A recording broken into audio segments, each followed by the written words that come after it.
如果今天你投资了一家公司，后来你发现你被骗了，你会不会告诉自己我以后再也不投资了呢？前几天我就和几个做投资的朋友聊到天，聊着聊着我们就聊到了一个话题，那就是连 KWAB 这家机构都会踩雷，那我们到底还要不要继续投资呢？那一刻我们都突然安静了一下，因为我们发现真正值得讨论的不是 eFishery， 而是如果连最专业的机构都会投资失败，那我们普通人到底应该学些什么呢？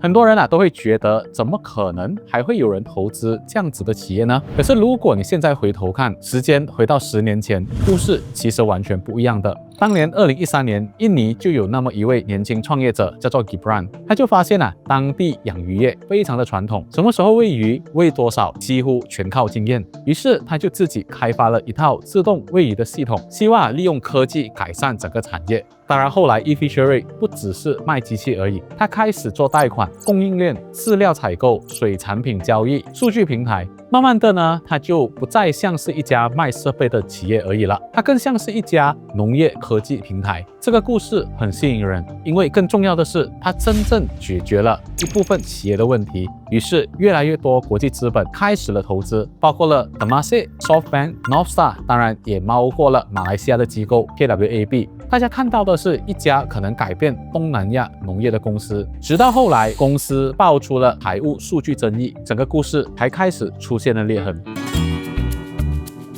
后来我一直问自己一个问题，如果时间倒退5年，我坐在那些基金经理的位置我会不会投资呢？老实说，我真的不知道，因为今天我们拥有的是答案，可是当时他们拥有的只是未来。而投资最困难的东西，从来不是事情发生以后去做分析，而是还没在未来发生之前就做决定了。所以我后来越来越少去批评为什么他们要投资，我反而会开始思考，为什么这么专业的人还是会判断失误。直到后来我终于理解了一件事情，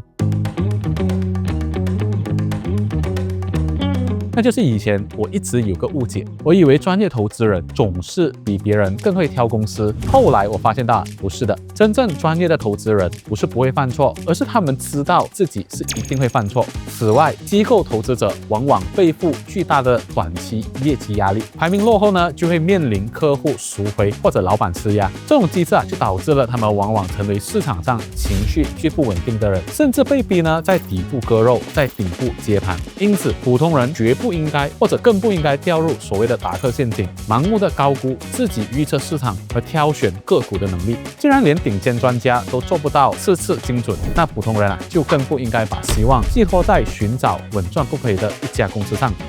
所以这些机构当然也不会把所有希望放在一家公司上，他们管理的不是一个公司，而是一整个投资组合。例如，如果 KWAB 管理的是几百亿的资产，那 eFishery 呢，可能只是整个组合里面很小的一个部分。那根据最新的财务数据，截至2024年底KWAB 的总资产规模达到了1856亿令吉，其具体的投资组合分布如下的几大类：公开市场的股权或者股票占比最高，达到51.7%，其次是固定收益的债券，占32.4%，私募股权则占了5.4%，房地产呢占了5.2%，基础设施占了2.2%，其余部分就用于流动性管理的现金了。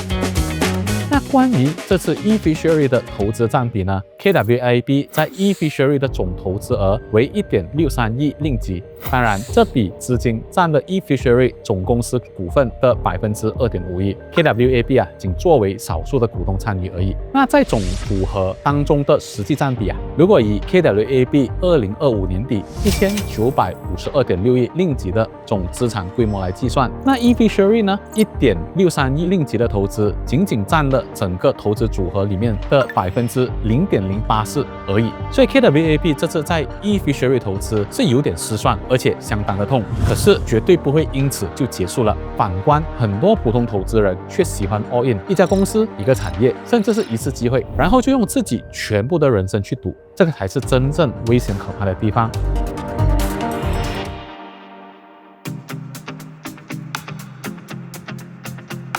所以这件事情啊，我也给自己3个提醒，或者是给我们普通人3个提醒吧。第一，故事再好也不要押上全部的筹码，因为未来永远有我们不知道的事情。第二，不要要求自己每一次判断都正确，因为如果连拥有最多资源、最多数据、最多经验的人都会判断失误，那为什么我们还要要求自己永远不会犯错呢？第三，建立属于自己的投资系统，股票也好 ，ETF 也好，房地产还是 private equity 也好，没有任何投资能够永远的赢，但真正能让我们安心的不是某一家公司，而是整个资产配置。真正的投资不是赌博，而是要先回答几个问题：这笔交易最多能够赔多少？如果看错了，要怎么退出？整体投资金额能够承受多少次的失误？只有当你把避免大错放在追求暴利之前，并且学会设定停损点，控制单笔仓位上限，并坚持避免情绪化的向下摊平加码，那投资呢，才可能变成一项可管理的决策，而不是单纯的赌运气。